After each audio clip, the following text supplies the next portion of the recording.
What is going on, YouTube, and welcome back to another episode of Vancouver's Worst Drivers. Starting this video off with this insane clip in Port Coquitlam. This SUV is making this left turn at just the worst time, but this silver car is just absolutely pinning it on the road, and then they just stop, basically rethinking all their life decisions and how they're driving. And then we got these lovebirds on the scooter. They're young. They don't realize that wearing a helmet is important. Riding on the sidewalk, of course, because they're just in love. They're free, who can tell them otherwise? Except then they almost get run over and squished because this guy doesn't look left as he's turning out of a driveway. So these photos were taken by H. Hatami. My apologies. These were actually sent in April, and I totally forgot to include them in the last couple of videos. So again, my apologies, but I guess this driver pushed the gas instead of hitting the brake and just drove right into the elevator at Brentwood in Burnaby. And just insane photos here, and apparently the elevator technician was working on the elevators at the time and heard this huge boom, and he just must have been just scared for his life at that point. 1 second you're just driving around, running stop signs and red lights, and then the next second you're T-boned out of nowhere. I think you guys know exactly what I'm going to say at this point.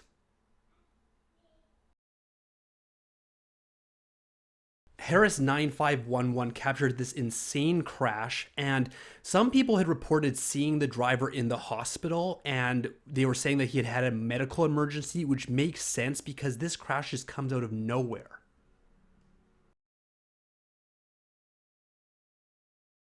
So after this incident, this other driver drove off, but then called ICBC, claiming that I guess he hit a curb or something and not a car. Could not be any more obvious that he had hit a car in this situation.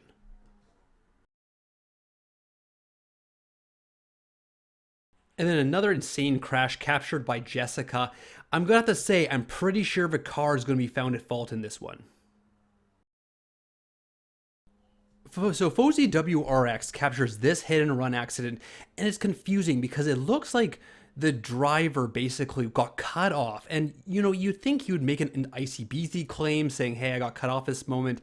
Yeah, he's speeding, but he could probably get away with it, but just pieces out. He just drives off, and the other driver is just left here stunned and just confused as to what to do.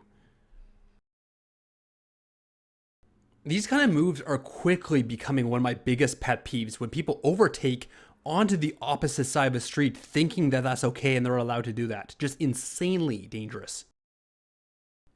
At first, when I first saw this video, I thought it wasn't that bad at the very beginning, but it just gets worse and worse and worse.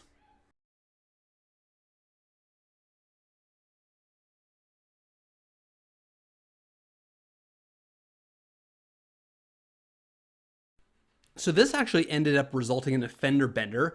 SMG didn't make an ICBC claim because it just was enough damage, but this is what happens when you're not using your signals and nobody has any idea what you're doing. And then I love right here how he opens the door like, how do you not know what I'm doing? Can't you read my mind? Gosh. Of course, this video was filmed in the beautiful and safe city of Richmond.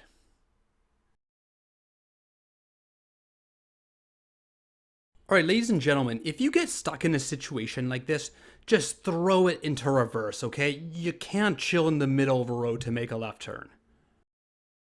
This clip from Ignatius is just a prime example of why you shoulder check and you keep your eye out for motorcyclists. It's just miraculous that A, this guy doesn't look injured, and B, he was able to keep it on two wheels. Just really great driving here by this, at least a motorcyclist, definitely not the driver. Whenever I'm driving on the highway or busy roads like this and there's traffic stopped, I'm just anticipating things like this are going to happen, especially without a turn signal. Just captured this video right outside, I guess, his condo. It almost kind of makes me wish I lived in this city and I could just capture situations like this right outside my door. But unfortunately, then you have to drive with people like this nearby as well. Whenever I post roundabout videos, I'm sure you guys know what's coming, except you just wouldn't expect it with a truck this size pulling stunts like this.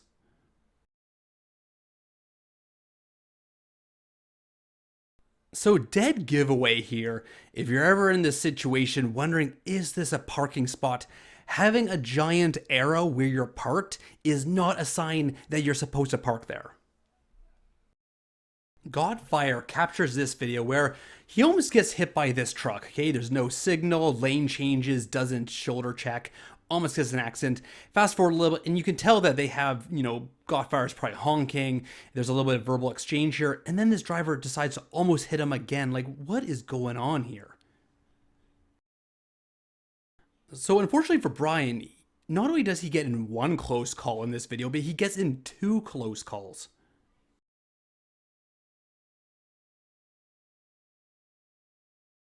This move is just so stupid on so many different levels.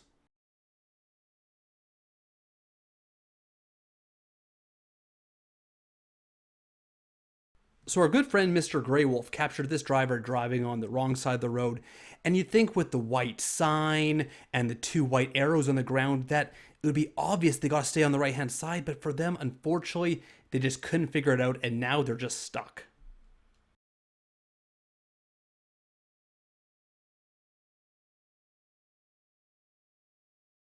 So when I first saw this video, I thought John had sent this in to show this guy not being able to stay on the lines, because again, this is such a common move when people do this, but unfortunately, this guy's actually the victim of a super close call here.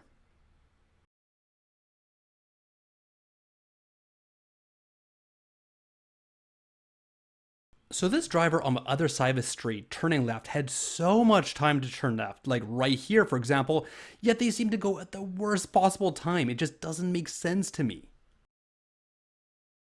This video was captured by yours truly when I was driving for Uber, so it took me a little bit longer to stop because I had somebody in the back seat, but again, the cones are here. The cones are there for a reason, and this driver wanted to go on the opposite side of a road, then cut back in at that horrible, horrible time. And then Michael sends in this video where a lot of pedestrians don't realize this, but they too also have to yield for emergency vehicles when they have their lights on. Eugene sent in this video of this guy driving like an absolute lunatic, and then when Eugene honks at him, this guy flips him the middle finger like, what's wrong with him? Just no accountability. So I posted this video a while back on my Instagram of this driver needing help driving straight into a parking lot, okay? The parking spots are just so wide. They're even like double wide because there's a space in between the yellow lines. And I know some people were posting, well, cut them some slack. Maybe it's a new vehicle. But here's the thing. If you can't pull into a parking spot straight and you need help, you don't understand the size of your vehicle and therefore you shouldn't be driving it.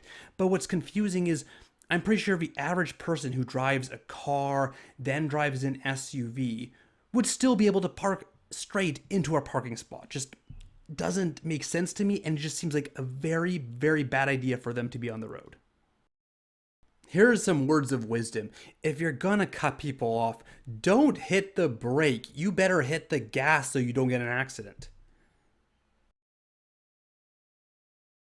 Poor Urine here. Urine gets cut off so many times with these people driving crazy wide corners over left turn lanes, and I don't think a lot of people realize this, but you have to turn into the lane closest to you. But this one's just next level. There's no signal, it's over a solid white line. Doesn't even make any sense. But this one's also a kicker. This guy's driving a Ferrari 488 and he decides at the last minute he doesn't want to turn left. Just bad timing to do something like that with such a nice car. So the unfortunate thing for this driver up ahead that he doesn't realize is that there's actually a red light camera at this intersection at Joyce and Kingsway, and he's probably going to end up with a ticket in the mail. Good thing that this car was red, so Andrew was able to notice that this driver didn't notice for a giant red yield sign right in front of him. As I was saying with the motorcyclists, it's the same with cyclists, all right? Summer's coming, let's just keep our eye out for them and not run them over like this Lexus right here. Just because you have a bike on the back of your car doesn't mean that you can park in the bike lane just to wait for a light to turn. If this is how the driving instructor is driving, imagine what his students are doing when they're driving. As I always say, you're supposed to pull over to the nearest curb whenever an emergency vehicle is coming. The problem is you can't do that as someone is driving in that lane. And unfortunately for this Mustang driver, he learns that the hard way and actually ends up getting an accident. I wonder who's going to be at fault for this one. As always, thank you so much for watching. If you like it, please hit the thumbs up and subscribe. Also, take a look at my BC-wide video, which I uploaded a few weeks ago, and be sure to share it with your friends and family who are living anywhere in the province.